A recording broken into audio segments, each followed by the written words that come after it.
The Pope and Young Club wants to welcome you as we rally together to ensure our bow hunting opportunities for today and tomorrow.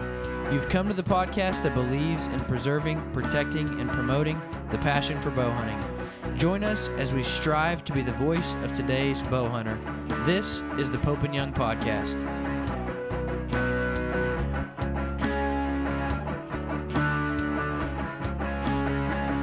All right, guys, welcome to the Pope and Young Podcast. I'm Dylan, joined by my new co-host, Tim Rzuski.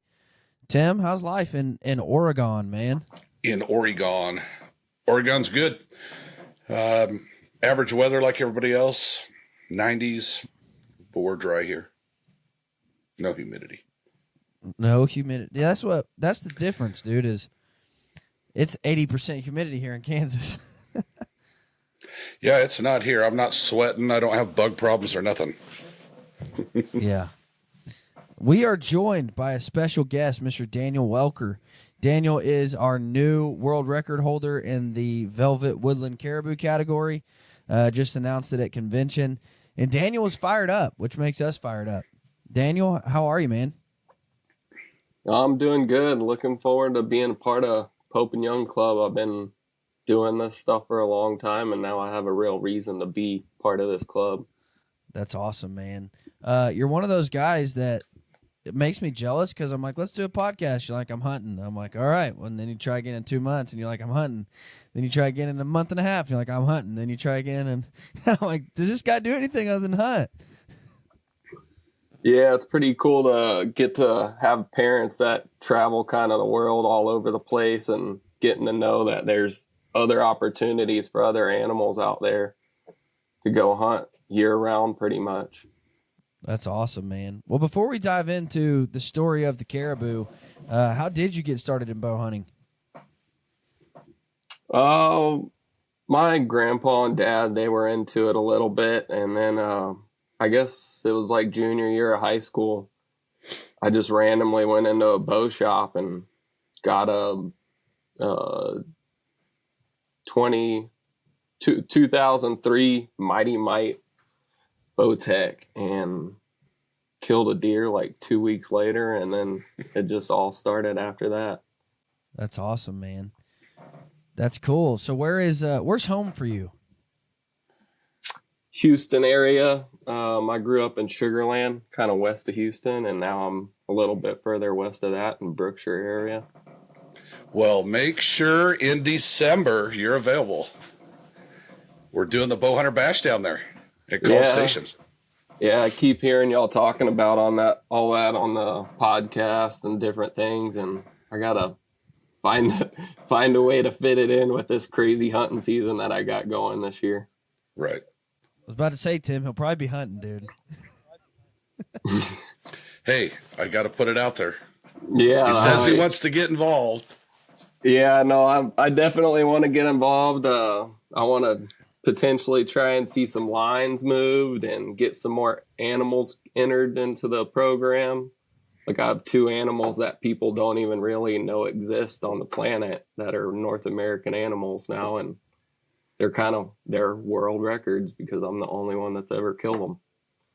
So. Oh, wow. That's so cool. What are they? What are we talking about here?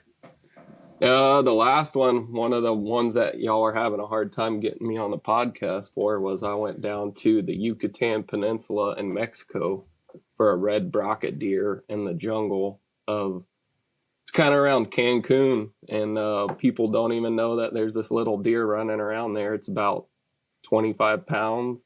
They just pretty much grow spikes for antlers, and from everything that we've gathered, and hopefully through like this podcast and like people can start hearing about it. And so far we've never heard of a single person that's ever killed one with a bow. And I finally got it done this year after 21 days of hunting the last 3 years. Oh, wow.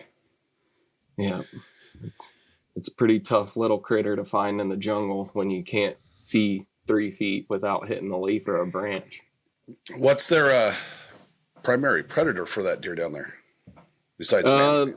They have the ocelots, jaguars, all the big cats, pumas. That's I think that's about, yeah, that would be the only 3 cats, I think. Right on, right on. So, what was the appeal to woodland caribou in Velvet? I mean, did you look at that and say, man, there's a vacancy in world record. I think I can hit that. Well, sort of. So I did the year before COVID, and I went in when it would have been hard antler time, and I ended up killing a bull on, I think it was my 14th day, or 12th or 14th day. I can't remember right now, but it ended up being right at Boone and Crockett, which was right around 300 inches. But I ended up killing him with the rifle after one of his cows blew and started taking off, and I wasn't going to pass up the opportunity after that many days in the field, kind of worn out. So after that, I was just talking with my buddy, and we were like, man, we can definitely get out there and potentially have a chance at a world record, seeing what we've seen during that hunt. And I decided to rebook, and then COVID happened. And then I had to go get those shots, and I ended up being probably one of the first people back in Canada to go hunt, and got lucky and found this bull on opening morning right off the bat. Oh, wow. But you didn't get lucky because you knew the quality was there. I mean, you knew what you were going after.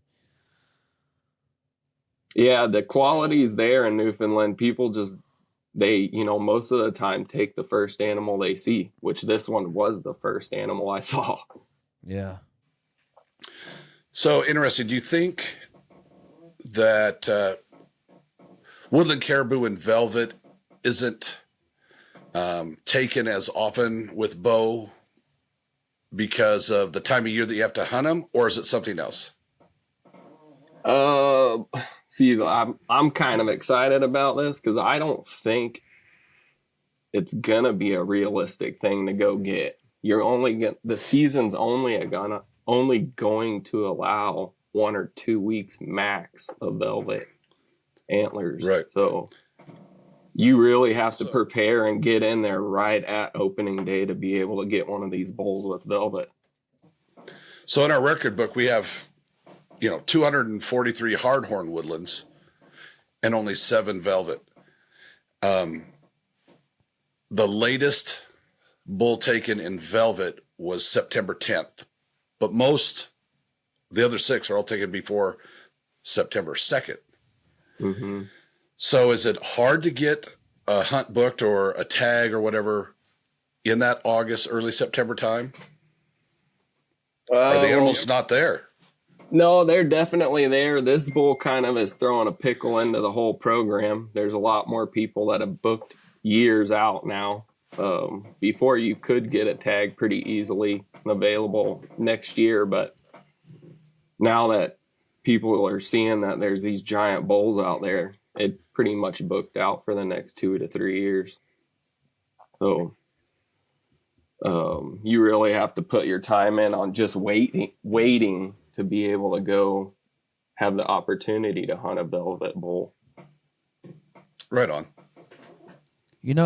I've learned there's 2 types of hunters that kill world records. The type of hunters who shoot the bull or buck and they don't know what they have, and then they get it measured and they're like, oh, I didn't even know this was close. Or then the type of guy that looks and says, man, I think if I go to this area in the right time, I think I can kill a new world record. And they do it. I respect aspects of both. But, man, kudos to you for looking at that and thinking, dude, there's some big bulls here, and I think if we get it in the right time, we can kill a new world record. So I think that's awesome, man. How'd the hunt play out? Well, I ended up listening to some of the other podcasts and stuff, and there's only a couple guys that are hard-headed like me. I actually got to look this bull over right at daylight, and there was word that there potentially was another bull a couple hills over that had been seen a couple days before. So I was like, I want to go look at that one. So I sneak away from this bull that I ended up killing to go try and take a look at the other one. And we ended up not finding him. And we spent about an hour and a half trying to do that. And then came back and we made a game plan with one of the local guides, and that ended up not panning out because it is that kind of tundra country, so you don't have very much stuff to hide behind.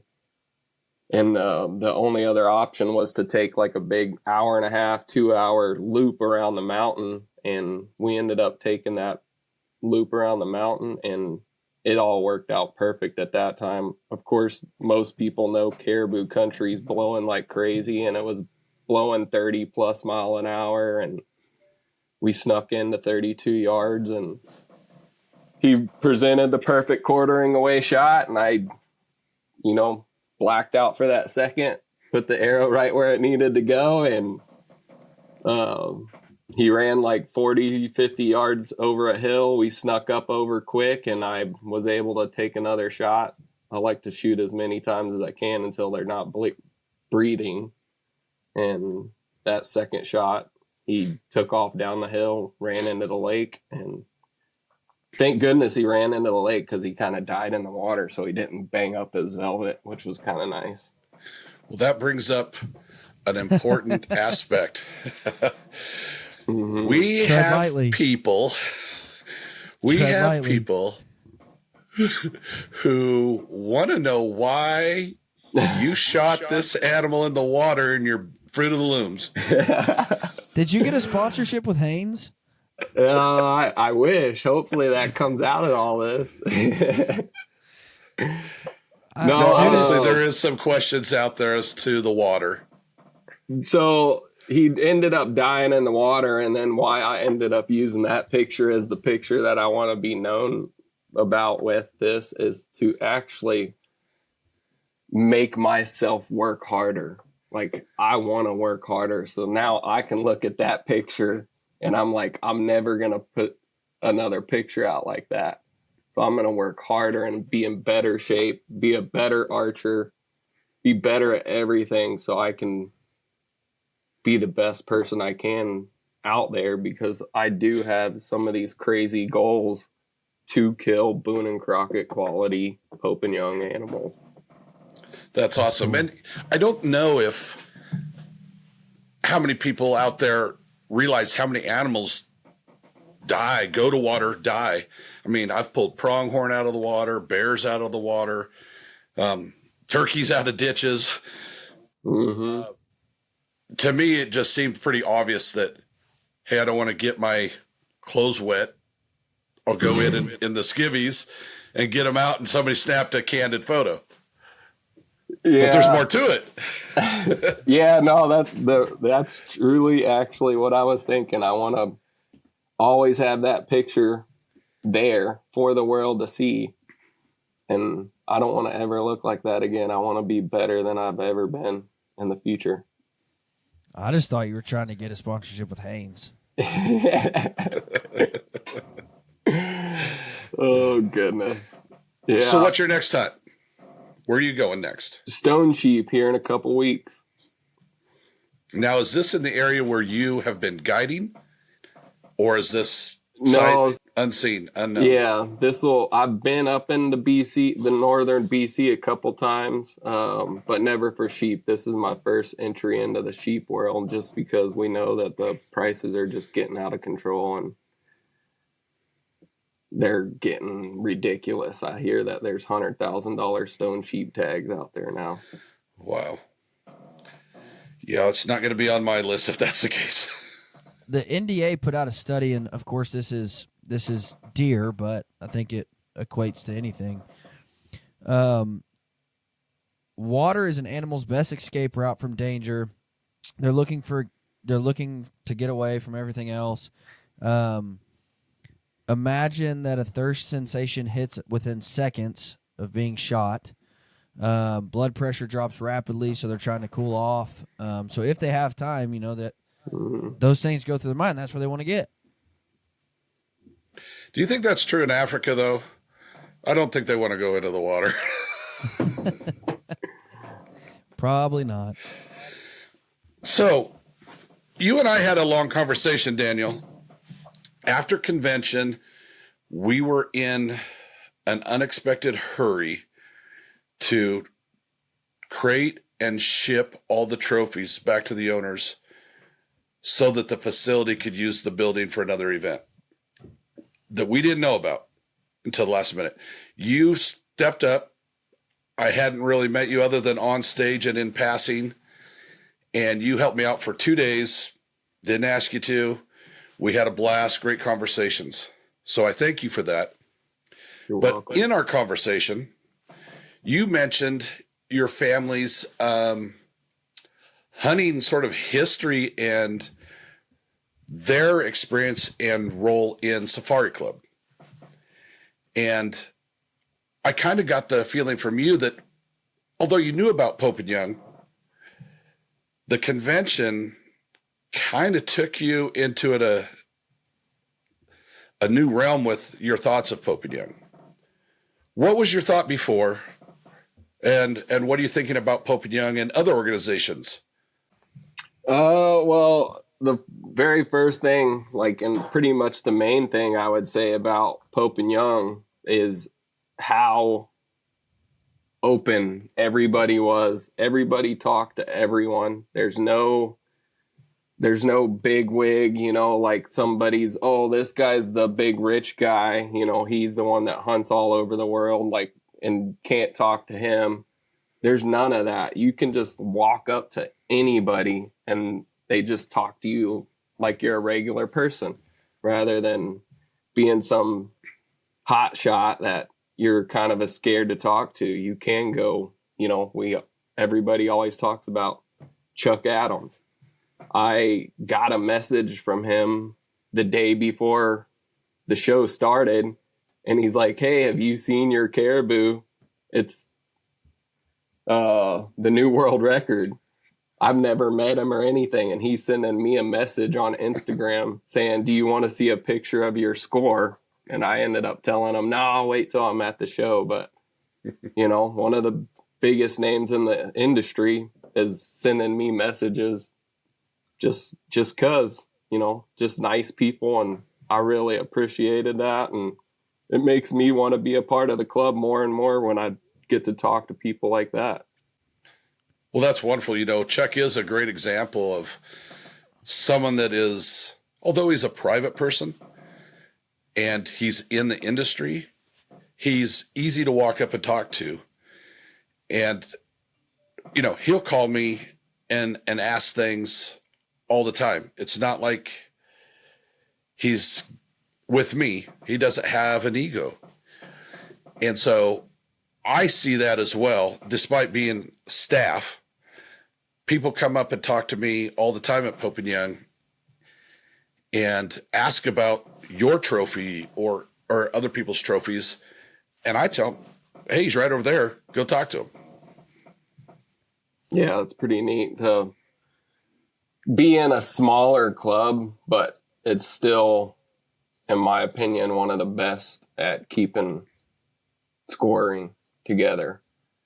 And seeing that, I want to hopefully help in the future take the scoring system and lines and all of that stuff into our future. Everything's, what do you know, Tim, when all of the scores were set and lines were all set, what year that was by chance? The exact year, no. And Each one I would do be know, different, wouldn't they? well, sure. Because we have adjusted, we've changed things. A few things. The scoring system at Boone and Crockett did go through iterations, but for the most part, the rules and guidelines that we follow for all the species that we have been established since the 50s. Mm-hmm. And you could talk to a dozen people and they will ask obvious questions. Why is this a rule? Why isn't this animal recognized separately? There is precedence. There is history. Those discussions did take place. But then at the end of the day, like you're suggesting, there are many factors that maybe in the future, some things do change. I think the biggest factor is technology and property rights.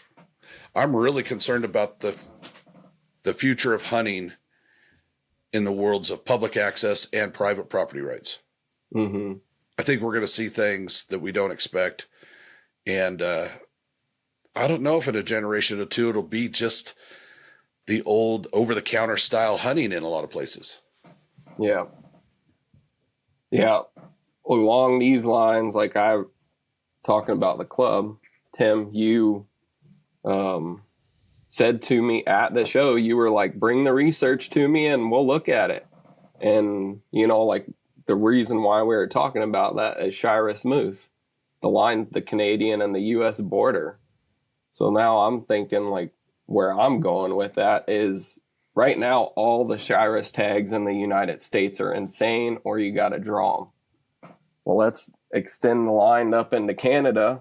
Now we're getting down into a tag that we can buy for a reasonable price. And now we're going to get more entries into the club. More data. By having us have the opportunity to go shoot potentially a Shiras moose in Canada, which is a $10,000 tag, which is reasonable for some people. Not everybody, but a lot of people. Yeah. And anytime you're talking about boundary changes, that requires a lot of research, a lot of data. Game management agencies would get involved, and Boone and Crockett's record committee, let alone Pope and Young's, would look at it all, discuss it, and make a decision. I know they've looked at a lot of boundary suggestions or species suggestions over the last 4 or 5 decades. Mm-hmm. They don't just say no, cold no. They may, if they've already discussed it, and you and I maybe don't know about it, but if you bring data, they will look at it. Which is pretty awesome. You know, and you might still get a no. Yeah. I want to take a step back and talk about your convention. So this was your first convention. And you know exactly what you said was this was my second convention. And that's what you think going into this. You think because Pope and Young for the longest time has had that negative notion of it's a good old boys club and you've got to be some special bow hunter to be welcomed and you have to do this. And I learned quickly, I'm like talking to the legends of bow hunting and, you know, they're telling me about the world records they've shot and everywhere they've hunted, but they're like, well, tell me about that doe you shot last year. And I'm like, you care? Like, that's incredible. So I absolutely experienced the same thing you experienced of just open arms and welcome to the club. We're glad you're here. We're glad you're part of us. What other things would you tell people if they've never been to a Pope and Young convention? Why would you tell them it needs to be a must visit? Well, this year being my first year, the must that comes out of that is it was probably the biggest gathering of giant animals ever in history. 100%. Yeah. From what I could tell. Tim, you probably know the exact answer to that. Well, again, it's my second convention as well. And when you talk to people on the records committee or the board, or someone like Larry Strive, who have been to every convention, or most of them, they too said it's definitely the largest number of animals. And because we brought so many velvet in, I think we had somewhere in the neighborhood of 40 to 50 animals that were in the top 5 all time, let alone the 13 world records. So you're probably absolutely right. Yeah, that was by far the biggest thing that I took out of it is just getting to be a part of seeing that gathering because that's not a normal thing. You go to SCI, yeah, there's a lot of beautiful things, but there's not 13 world records. Yeah. The real ones. There might be replicas, but not the real ones. Oh, wow. Yeah. Well, and Safari Club too, International Animals, which is very appealing and it's exciting. I imagine many other events like Safari Club are larger in scale, more people. We can get bigger. Mm-hmm. But I think a lot of times it comes down to either timing of the year or where it's located. And so we had a great turnout. Yeah. It was a little late, but it ended up working out good. I guess a lot of people are about to go into bear hunting right about then, but it was a pretty good time. If you go to SCI, there's going to be lion hunters, there's going to be duck hunters, there's going to be fishermen, there's going to be, all sorts of sportsmen from across the board. Whereas if you come to Pope and Young, you know that every single one of those are like-minded, conservation-minded, ethical bow hunters that care about fair chase bow hunting. So it's just completely different because everybody here's values line up exactly with mine. So that's what's really cool for me about Pope and Young is, you don't run into somebody and they're like, oh, dude, I've never tried bow hunting before. I'm a big duck hunter from down in South Texas. They're all bow hunters. You know what I mean? And so that's what's really cool for me is they're all like-minded. They're all just like me, and we can swap stories all day long because we're all bow hunters. A lot of them get the struggle. Yeah. The mental, physical struggle. Yeah. All the hours of shooting a bow and some of us struggle more than others. Trust me.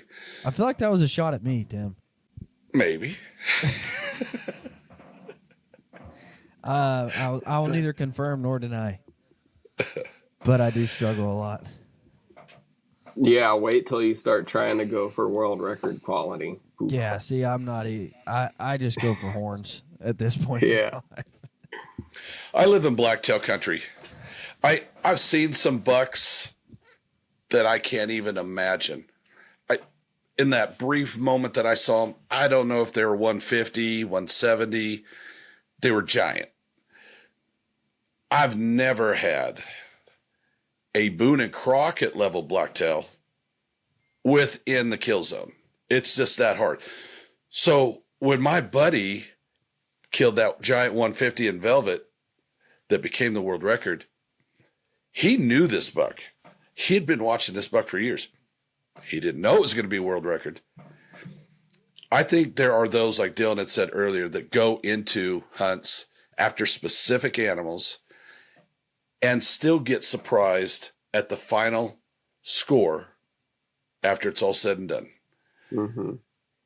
So when you say going after world record class, I think that means anything in the caribou world, anything within 20 inches, and you're pretty confident that's within 20.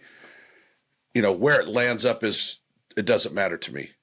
Mm-hmm. It has a number, but that when you recognize it's that class, that's an exciting time because it's rare. Yeah. Like this velvet caribou, it was pretty much a guaranteed. If we kill a pretty good bull, we're going to get a world record just because the entries aren't there yet. But sure, our goal was to kill the world record all time. And we got pretty close. There's one hard antler entry, and I finally talked to Justin over at Boone and Crockett, and there's only 12 hard antler entries ahead of my bull in all category. So that's pretty awesome. Pretty neat thing to see. That is really neat. So we've talked about caribou. Obviously, you have a world record, but you also received an award for a giant Roosevelt. And you and I talked about other species, but it leads to my question I like to ask. What is your favorite North American species to hunt and why? I haven't hunted them in a couple of years, but that's going to go to the coos deer, which I guess Tim says cows. Tim's one of those weird guys that say it correctly. Yeah. Yeah, so the coos deer has a very special place in my heart. It's like hunting a mountain goat whitetail, and when you put a bow into it, it's in my opinion, so far, it's the hardest and most insane animal to go after in North America. I was talking to a buddy. One of the guys, Zach Farrenball from the Hunting Public, drew a coos deer tag. And he's like, man, I don't know. I got the tag, so I'm obviously going to go on the hunt.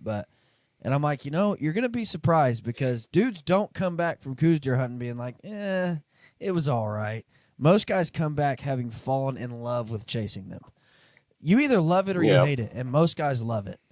But I've never talked to somebody who's just like, yeah, if I get the tag, I'll hunt them. They either absolutely love it or they're like, I'm not even putting in for the tag anymore. But most guys, once they chase them, man, they're addicted. Yeah, all of my coos deer hunting's been in Mexico, so it's buying a tag through an outfit, and I've been over 15 times, and I've only killed 3 with a rifle and 1 with a bow. The last 6 years of that, I was really trying to do bow hunting, and being a hard head and trying to go after monsters, I was going after 130 plus inch bucks, and Wow. one year I got to go after it's a pretty famous deer in the coos deer industry, but he ended up dying probably the week before we got there by a lion. But he ended up being picked up the next year, and he was in the mid 160s. So, oh my gosh, that was my real drive that I might be able to hunt animals that are the world class. So that one would have been a world record that maybe never would have been broken if I'd have got him with a bow.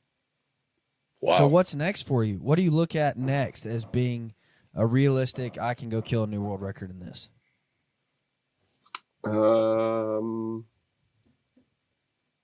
That's typical hard. hard-horned whitetail. He doesn't want to spill the beans. The whitetail I'm never really going to pursue that way, but surprisingly, I do have a buck that I passed last year, an outfitted hunt in Saskatchewan. And most people that hunt up there know that it was a bad antler growth year. So I just told the outfitter, I'm going to burn my tag on this buck. I'm not going to kill him. He has the potential.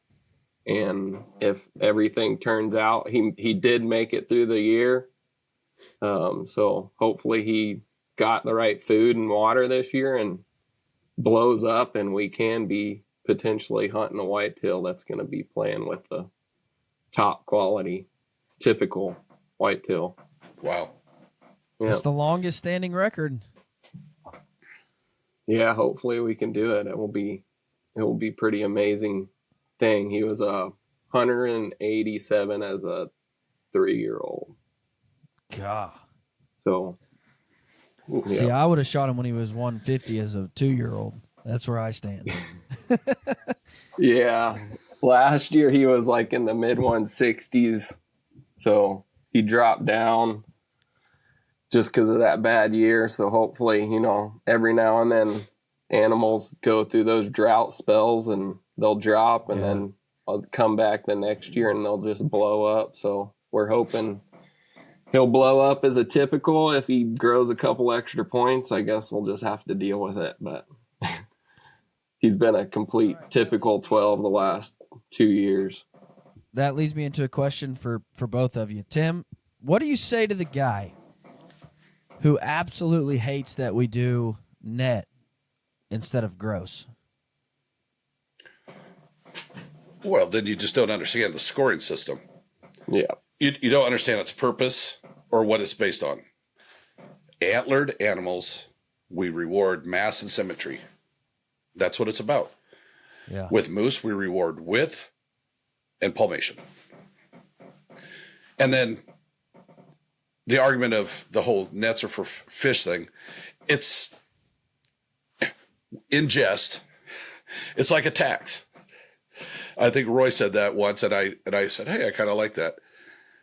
But every single animal in the book, in the category you're upset that you got to have a net, every animal in the book has been put against the same rules and standards. Yeah. At the end of the day, every animal out there has a number. I like that people get hung up and chase numbers.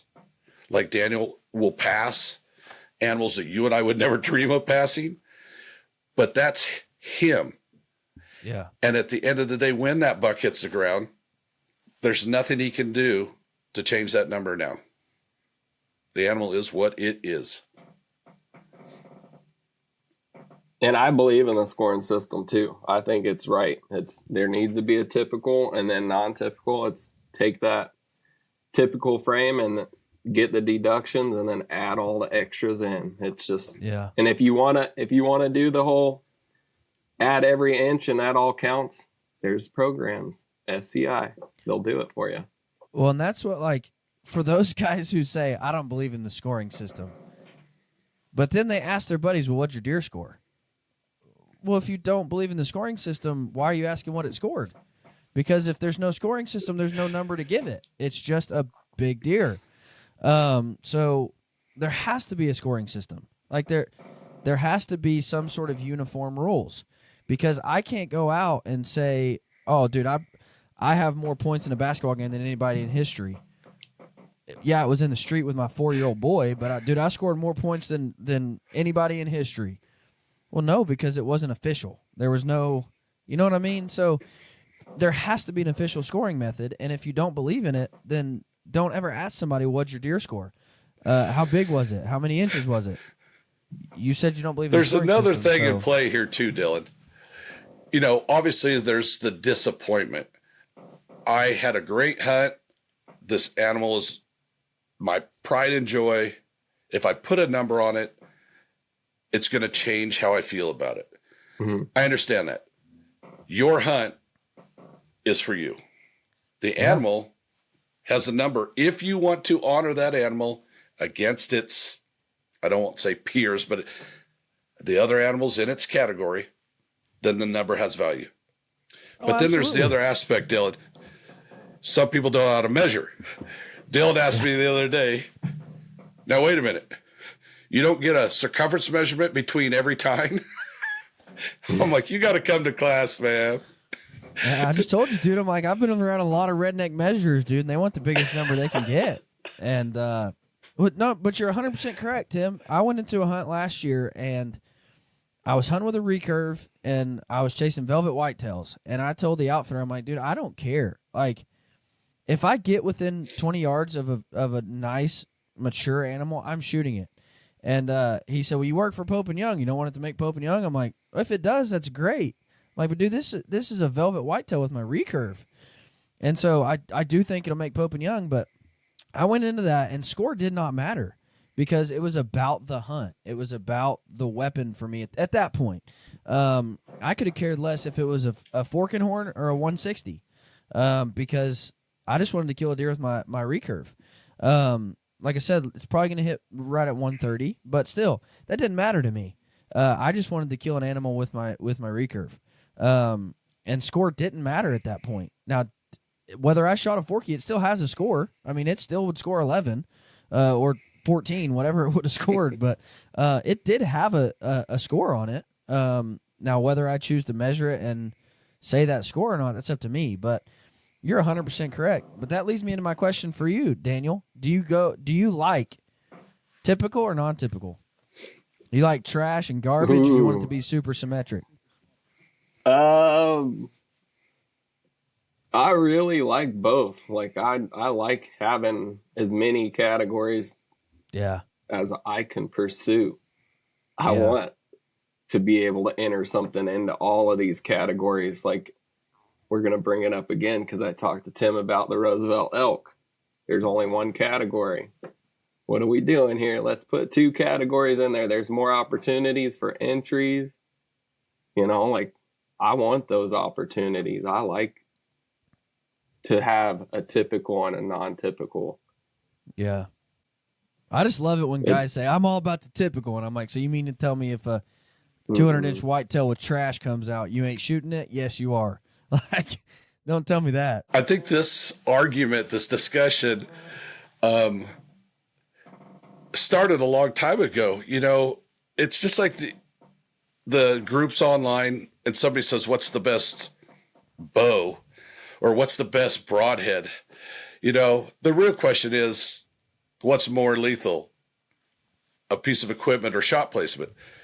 But when Kings came out with those posters and they had all the typical and non-typical mule deer on that horizon, kind of in a sunset picture, it seems like everybody had a different answer of which one they would shoot. Mm-hmm. For sure. I don't know if there'd ever be a consensus. No. I mean, it's all personal preference. I mean, I have seen deer come in that are super, super symmetric, and I'm like, oh my gosh, I want to shoot that deer. And I've had deer come in that I'm like, the one I shot last year, I don't know if I've showed you a picture of it, Tim. When I saw it coming down the hill, I'm like, he's probably not big enough. But then he gets down, and he's got some crazy cool trash, and I'm like, oh, never mind. Like, I'm shooting him. Like, it's just whatever at the time is like, oh, dude, that's really cool. I mean, because he had almost an extra main beam coming up right in the middle, and so I'm like, oh, that's so cool. So I ended up shooting him. But if he didn't have that, I wouldn't have shot him. Like, so it's just different for every deer, man. That's why I love antlers, because they're all different. They're all have something cool to offer. That's why I love caribou. Every single one of them's completely different. Yeah. What's your next big hunt? What is it? Another caribou? It's the stone. I got stone sheep, then central barren ground caribou. That one's being put under some hard pressure on. There's very few tags of that. So I shot one last year that was a little bit over Boone and Crockett, but I had some struggles, and I ended up having to shoot that one with a rifle.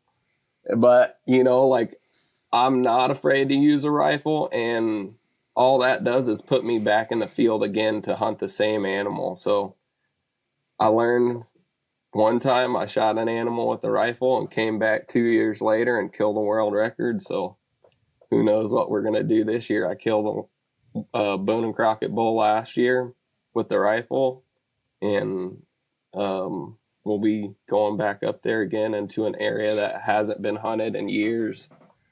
There's no telling what will be up there. That's cool. Yeah. So, Daniel, one question that we ask everybody, and this question isn't going away anytime soon. So, no matter what you're chasing, whether it be caribou, world record caribou, or down in Texas you're chasing whitetails, what's one non-traditional item you always have with you? I have thought about it a little bit because I listened to a couple of the podcasts and you asked it. And mine is going to be floss.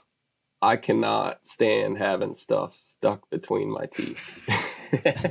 There you go. Come on, you can't just use paracord?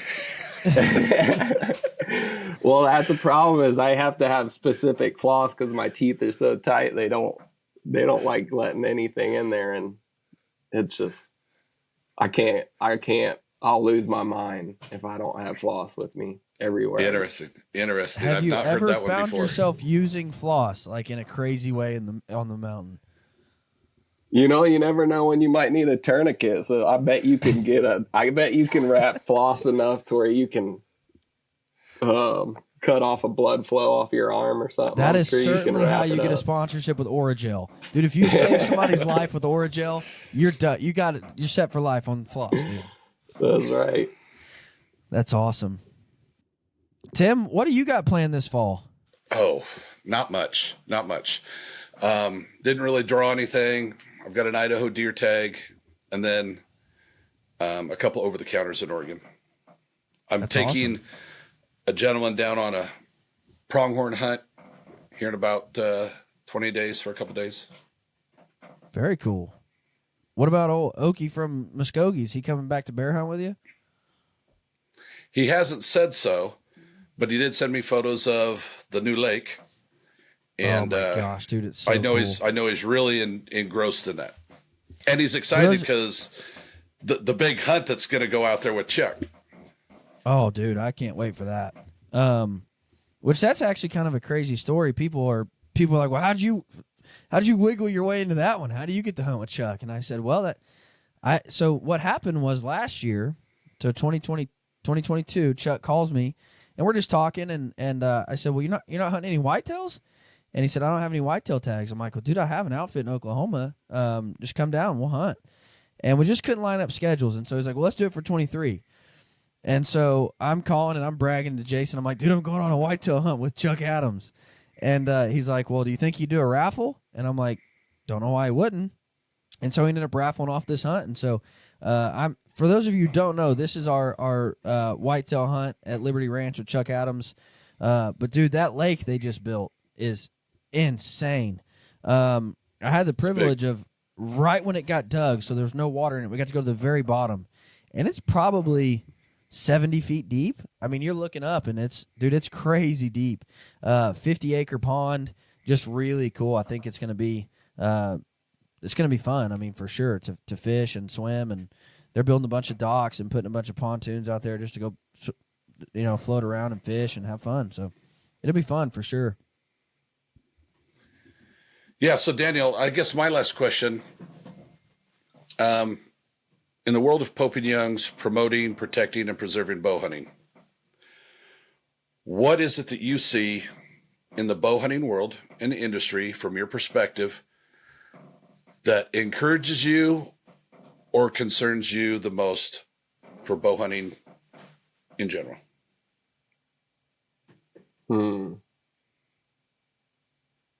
That's pretty tough. I guess I really want to just do work to try and make sure that there's opportunities for all hunting in the future. I believe in this path of trying to go after giant animals is going to hopefully help me get into the right place so I can educate and teach as much information about the hunting industry, what hunters do for the industry, for animals to survive. Like this red brocket deer that I just shot, nobody even knows about it. They don't know that it exists. So what is happening to that is now there's a potential chance for us to lose all rights, potentially, because the locals don't want people coming in there because there's no value to them. But if there's this value to them for hunters of any kind, bow hunter, rifle hunter, shotgun hunter, spears, whatever's legal, that opportunity is going to make those people want the animal to survive and flourish, so they can get that money brought into their villages. And that's why I hunted 2 different animals that nobody even really knows about. Some people know about the Arctic Island caribou, but whenever I shot that, supposedly I was the first person and only person to have ever killed one with a bow. And this drive for bow hunting is wanting me to look into what opportunities we have here in North America and then beyond after I'm finished here, which I probably won't ever be finished here. But that's my main thing, is I want to be able to educate and teach. It's surprising how many people don't know anything about the hunting industry. Nothing about it. Yeah, for sure, dude. No, what's really encouraging to me, and it just so happened that it happened in 1 year, but you came to convention with a world record and you were fired up, and you're a young guy, and Eric comes with his new world record in Tule elk, and he was fired up, and you're starting to see a bunch of young guys get excited about what Pope and Young is doing. And that, for me, is really exciting. That was, when I first came on board with Pope and Young as the marketing director, that was what I wanted to happen. I just wanted to see, not a switch. We don't want to do away with the history, but I wanted to see more young guys just get invested into what Pope and Young is doing. And so really encouraging for me this convention, just to see a bunch of young guys coming, not only having entered their awards, but fired up about what Pope and Young is doing. For sure. One of the random things that I guess I could have said this earlier at the beginning when y'all asked about it, but what got me really going was a friend of mine. Y'all might know him, y'all might not. Jack Brittingham. He had the world record brown bear for a long time. Mhm. And I had this crazy idea. I was like, man, I'm going to show Jack. I'm going to beat him. And I ended up getting into brown bear stuff and found a place to go and became friends with them. It took me almost 5 years to draw that tag. So I got to go on a couple outfit, like go help them out and stuff at the beginning. And I ended up killing, at the time, number 7 in the world, trying to beat Jack Brittingham. But then it's kind of cool because it ended up putting me right next to Fred Bear, which is Oh, wow. That's cool. wild. Now I got to be right next to Fred Bear in the record books, which is pretty amazing. So That's neat. yeah, that was a really cool, and that really set me off. Maybe I can do this stuff. So That's cool. Well, and you know, it's that mentality that some people are like, hunting isn't a competition. Quit trying to make it we're not. But if I don't have anything to shoot for, I mean, if there's no standard of maturity, if there's no world record to chase, if there's no, not that it wouldn't be fun anymore, but that gives something to work towards. Like, is Pope and Young the standard of excellence? No. But it gives guys a minimum to shoot for, to say, man, I'd really like to make it in the books. Or it gives some sort of, like you said, some sort of drive to reach that next number. So you're right. It's not a competition, but it still gives us something to look at and say, man, I would love to be in that book one day, and gives you something to shoot for, something to work towards. And so you're right. It's not a competition. We're in this because we love hunting, but it still is that standard of like, man, I'd love to make it there one day. for sure.